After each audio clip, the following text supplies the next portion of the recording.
Good morning, everyone. Happy Friday morning to you, and welcome back to Now TV and my morning musings. My name is Don K. Preston. I am the president of Preterist Research Institute of Ardmore, Oklahoma. And boy, I appreciate you being with me. I just this morning I was going through some of the emails, private messages, and what have you that I have been receiving. And one individual posted to me, he is a new preterist, and he is a preterist as a result of one of the debates that I had with Dr. Michael Brown. Dr. Michael Brown is a renowned millennialist. He says he's not a traditional dispensationalist, but Dr. Brown and I had two different formal YouTube debates. And I should point out that I have challenged Dr. Brown to debate me again, and I've challenged him repeatedly, and he refuses to debate me again. Well, the private messages that I've been getting, and I've actually gotten two of them over the last month or so, from individuals who were in Dr. Brown's camp. They were millennialists. But just this morning, I received an email from him saying that he's now a preterist, and it all began with my second debate with Dr. Michael Brown. And ladies and gentlemen, and I certainly don't relate that, to pat myself on the back. It's simply to point out the power of the message of fulfillment. Both of those debates have been viewed well over 50,000 times. Seemed like one of them maybe approaching 70,000 times. But the point of it is, the exposure that those two debates had continues to spread. And the impact on the lives of individuals who have been literally wrapped up in the dispensational paradigm for years and years and years. Those debates are continuing to have an impact, just like this program does. I am hearing from a growing number of you who are coming to understand, number one, what the challenge of Christ is. Number two, how serious that challenge is. Number three, how the traditional view of eschatology simply has no answer for the challenge of Christ. Just this morning, I was reading on YouTube and Facebook about individuals were saying, if the Bible is the Word of God, and if Jesus is the Son of God, how is it that we are 2,000 years this side of the time when he said, some standing here shall not taste of death until they see the Son of Man coming? More and more people, ladies and gentlemen, and I'll be really honest, I don't know if these individuals have been watching this program and our discussion of the challenge of Christ. I really don't know. It very well could be that these individuals are some of the multitudinous believers who have struggled with these concepts, struggled with Jesus' prediction, struggled with the apostolic predictions, that the end of the age had arrived in the first century, the coming of the Lord, the judgment and the resurrection was expected in the first century. They didn't have any answers, and yet now they're looking for answers. And it's absolutely marvelous what is going on. Now, I closed last week with a thought that I think is absolutely incredibly important. Now, let me give that succinct statement of what I shared with you last week. And that is, 70 weeks were determined to make the atonement. That's undeniable, right? That's Daniel 9 and verse 24. The atonement would be accomplished through, by means of, not at the time of, the death of Christ. Hebrews chapter 9, verse 26. Now, once at the end of the ages, Christ has appeared to put away sin by, notice, by means of, not at the time of, by means of death. Now, what we absolutely must come to grips with, ladies and gentlemen, is that the traditional view, the historical church has said, the atonement was made. It was finished at the cross. And yet Hebrews chapter 9 is sharing with us the antitypical fulfillment of Christ's high priestly work. Here's what I mean. The writer sets forth the actions of the Jewish high priest on Yom Kippur, the Day of Atonement. On the Day of Atonement, the high priest took the sacrifice, he killed the sacrifice, he took the blood into the most holy place, and there he sprinkled the blood. He sprinkled it where the Ark of the Covenant had once sat, but in the time of Jesus, there was no Ark of the Covenant there. It had been carried off and destroyed in the Babylonian invasion and captivity of Jerusalem. Yes, the Ark was completely destroyed, never to be built again. If you want more on that, go to my website, donkpreston.com or BibleProphecy.com, and just in the search bar, look up Ark of the Covenant. I mean, this is astoundingly important, but I'm not going to take up any more time this morning. Just keep in mind, Jeremiah 3:15 and 16 says, and this is at the time of the Babylonian invasion, the Babylonian destruction of the temple, the Babylonian destruction of the Ark of the Covenant. Yahweh said, in the time of the kingdom, the ark would never be built again. Okay, enough said there. So the point being that on the Day of Atonement, the high priest killed the sacrifice, took the blood into the most holy place, there sprinkled the blood, and then he came back out to announce salvation. And by the way, there was an old custom tradition that on the Day of Atonement, the high priest actually opened up his own personal house to invite the audiences, as many as could fit in, to come to his house for a feast. I think that's really, really interesting. It's not necessarily biblical, but it's interesting and I think somewhat significant. So, again, Yom Kippur, high priest, killed the sacrifice, enters into the most holy place, sprinkles the blood, comes back out to announce salvation. Well, likewise, Jesus appeared at the end of the ages to put away sin by the sacrifice of himself, by means of his sacrifice. His sacrifice is the means by which Jesus would put away sin, fulfilling Daniel chapter 9, 70 weeks are determined to put away sin, but 70 weeks are determined also to make the atonement. The atonement and the putting away of sin would be accomplished by means of the sacrifice. That's the power of it. It's not the place of it, as we will see. So Christ appeared to put away sin by the sacrifice of himself. Hebrews chapter 9 verse 24, and now once Christ has entered into the most holy place, not made with hands, which is typologically said, or it's reflective of the heavenly temple, the heavenly most holy place.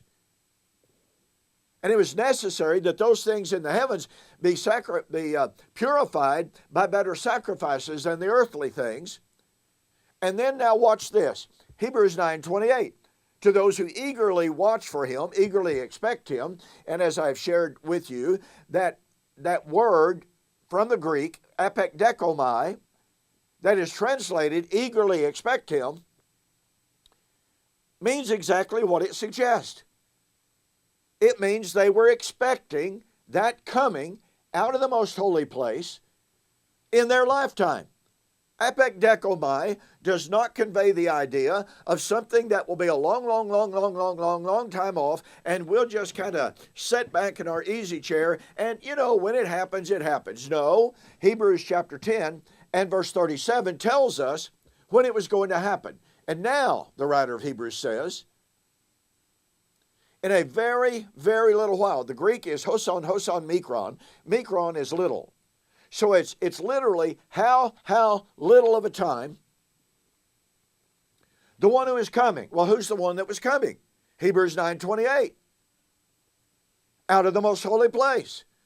The one who is coming will come and will not tarry.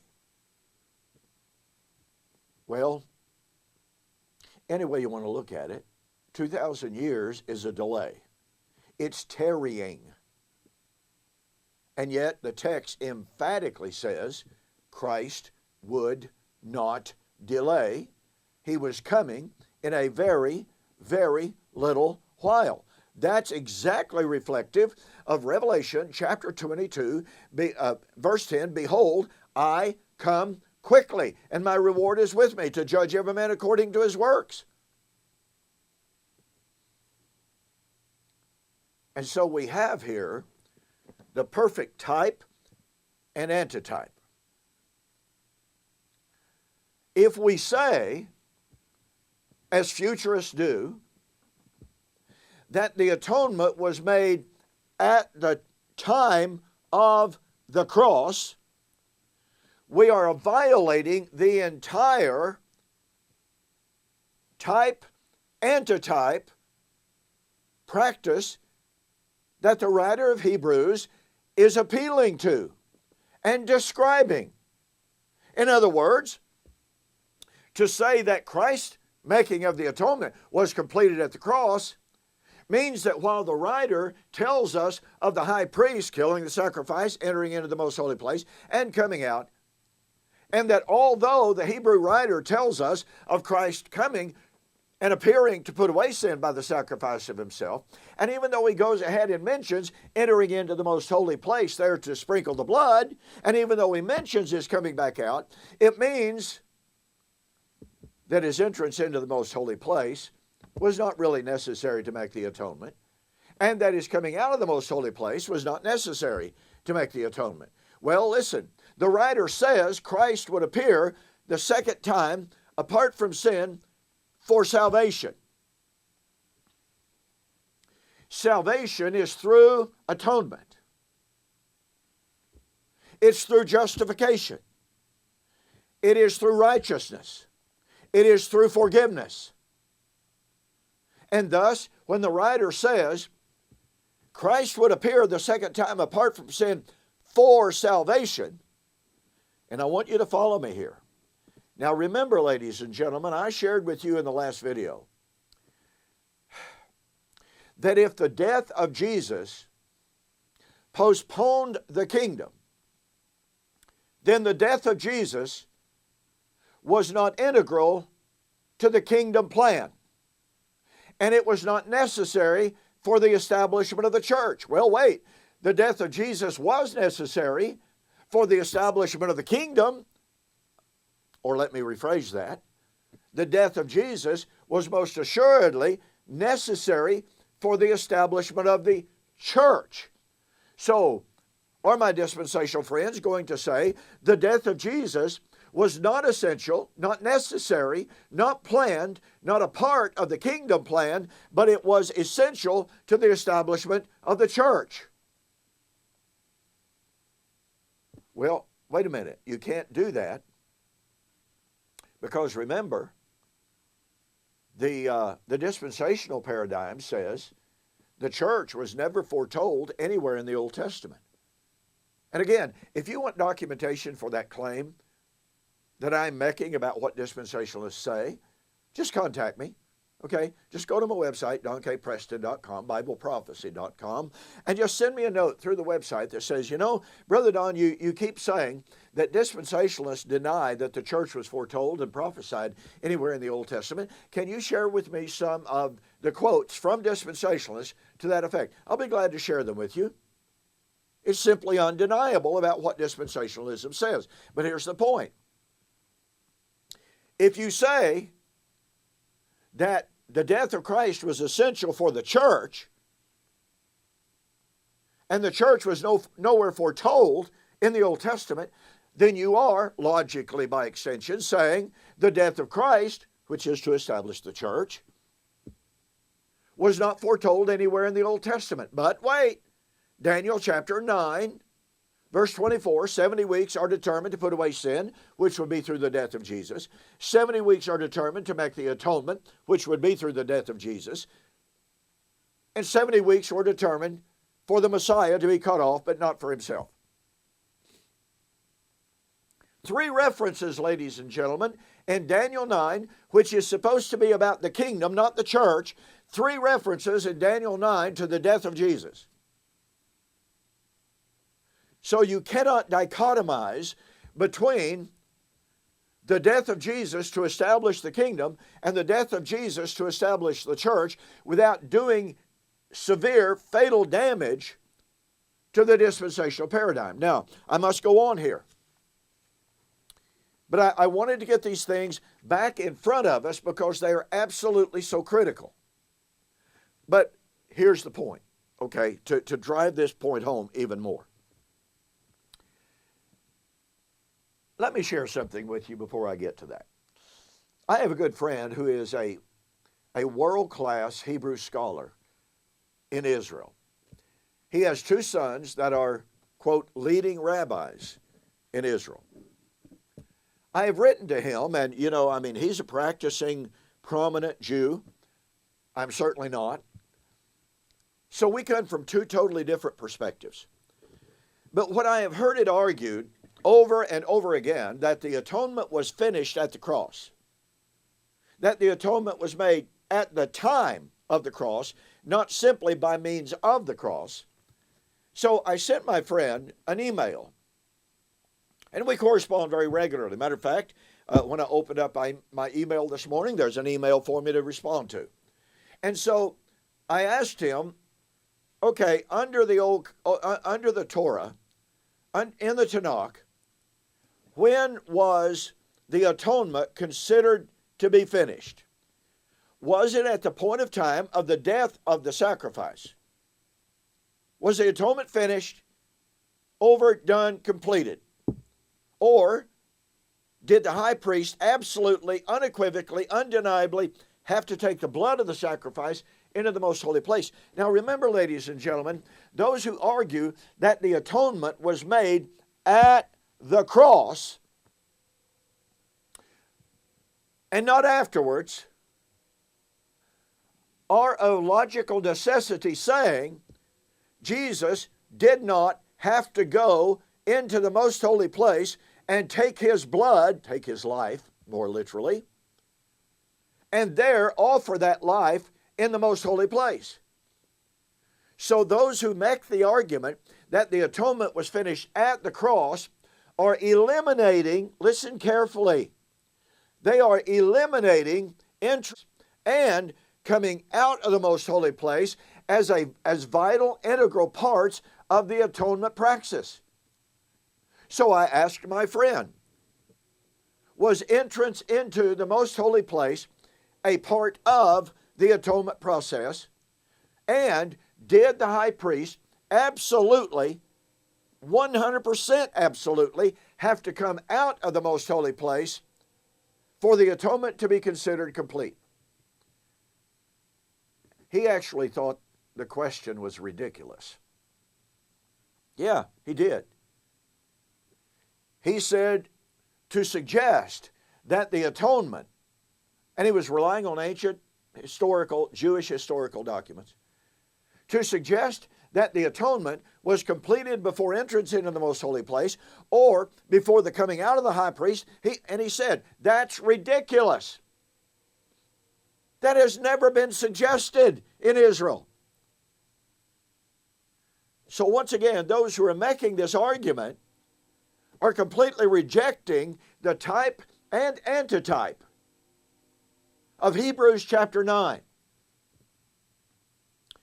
And so some have resorted into even saying, oh my goodness, I've got to hurry here, into saying, well, when Jesus died, at the moment of his death, he ascended to the Father. Now, they don't quote any scripture for that. Or some say, after his resurrection, and Mary saw him in the garden, and when she recognized him, she grabbed onto his feet, and he says, do not touch me, for I have not yet ascended to the Father. Because he's saying, oh, I'm about to ascend to the Father, because, a little bit later he told Thomas, who had just said, I'm not going to believe in him unless I see him and I touch him, I thrust my hands into his side. And Jesus said to Thomas, touch me, feel me, and see that it is I, even I. And so the argument is made, well, see, from the time of Mary, immediately after the resurrection, until the time of doubting Thomas, Jesus must have ascended. You know, ladies and gentlemen, I have this, there's this old saying in the world of logic, argumentum ad desperatum. This is literally making stuff up. There is not one single thing. You know, if Jesus had ascended to the Father, ladies and gentlemen, between Mary and that particular story, then for him to come back out of the most holy place and to appear once again in flesh and blood would mean that he had once again taken up his body of humiliation. Because let's make no mistake, Jesus' resurrected body before he ascended to the Father was his identical, untransformed body. So if he had gone to heaven in that untransformed, mortal body and then come back out, or if he had gone without that body and then come back and taken on that body again, then he had taken on, once again, what Paul would call the body of our humiliation. I'm sorry, that makes no sense whatsoever. But, you know, I've got to move on because time is passing so rapidly. My whole point in this is that, according to my Jewish friend, a world-class Hebrew scholar, and according to his sons, who are two leading rabbis in Israel, the very idea of the atonement being completed at the time of the cross is absolutely not to be found in Torah. And the writer of Hebrews is making a point-by-point comparison between Yom Kippur and the actions of the high priest on the day of Yom Kippur with Jesus Christ, sacrifice, entrance, coming back out.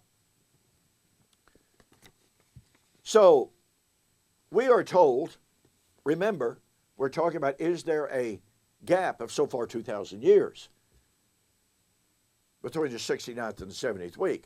Well, the kingdom and salvation would be established at the end of the 70th week. Everyone I know of admits that's true.